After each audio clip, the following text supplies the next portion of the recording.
এবার 2026-এর বিধানসভা নির্বাচনে আপদ না বিপদ?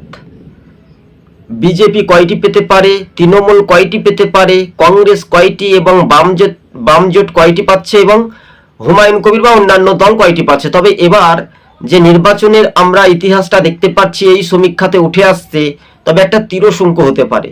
চারিদিকে কিন্তু একটা খেলা জমে যাচ্ছে।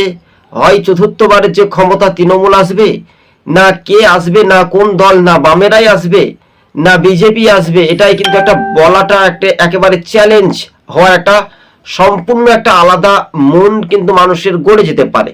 আমরা যদি দেখি, দেখুন বিজেপি যদি 120 আসন পায় বলে তারা দাবি করছে, অন্যদিকে কংগ্রেস 28টি আসনে পাবে বলে তারা নিজেকে দাবি করছে সম্ভবত, এবং 80টি আসনে কিন্তু থমকে যেতে পারে শাসক দল তৃণমূলের, তাই না? অন্যদিকে 66টি আসনে কিন্তু এগিয়ে থাকতে পারে বাম জোট বা আইএসএফ, অন্যদিকে হুমায়ুন কবিরের দল মিলে। যদি আমরা এই পরিসংখ্যানটা যদি বলি তাহলে অঙ্কটা মিলছে। দেখুন মুর্শিদাবাদ 22টি বিধানসভা আসন, যে মুর্শিদাবাদের পরিসংখ্যান আমরা দেখতে পাচ্ছি যে 23 এপ্রিল বিধানসভা ভোট, যদি শান্তিপূর্ণ এবং মুসলিম ভোট তৃণমূলের দিকে যাচ্ছে না, এটাও কিন্তু একটা স্বাভাবিকভাবে। তেমনি তার সঙ্গে সঙ্গে যে রাজনৈতিক দক্ষতা বা রাজনৈতিক প্রমাণপত্র কতটা উজ্জীবিত হতে পারে বিরোধী যারা বা শাসক তারা, তবে আমার মনে হয় খুব জোর হলে তৃণমূল মুর্শিদাবাদে 4টির বেশি আসন নাও পেতে পারে। যারা বিরোধী তারা কিন্তু একটা দাপট দেখাতে পারে।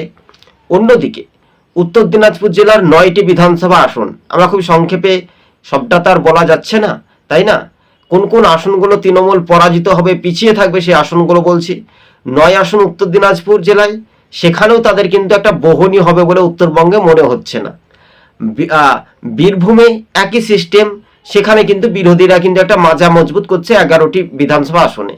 অন্যদিকে অর্থাৎ দার্জিলিংয়ে 4 আসনেই জামানা জব্দ হবে শাসক তৃণমূলের, আর সেখানে একটা আঞ্চলিক দল বা কংগ্রেস বিজেপি তাদের মধ্যে কতটা লড়াই ইঙ্গিত হয় সেটাও কিন্তু দেখার বিষয়। অন্যদিকে তৃণমূলের এবার আপাতত 120 আসন কমছে, অর্থাৎ 80 থেকে 100টি আসন কমতে পারে, এই পরিসংখ্যানটা বলছে।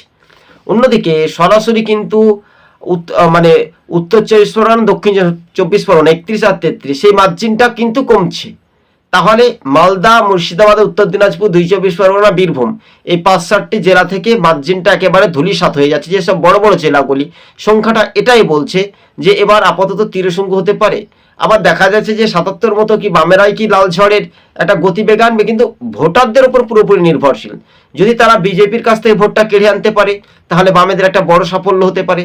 তাহলে তৃণমূলের কাছ থেকে কিছুটা কংগ্রেস যদি ফিরে আনতে পারে তাহলে কংগ্রেসের একটা ভূমিকায় বড় সাফল্য হতে পারে, তাই না?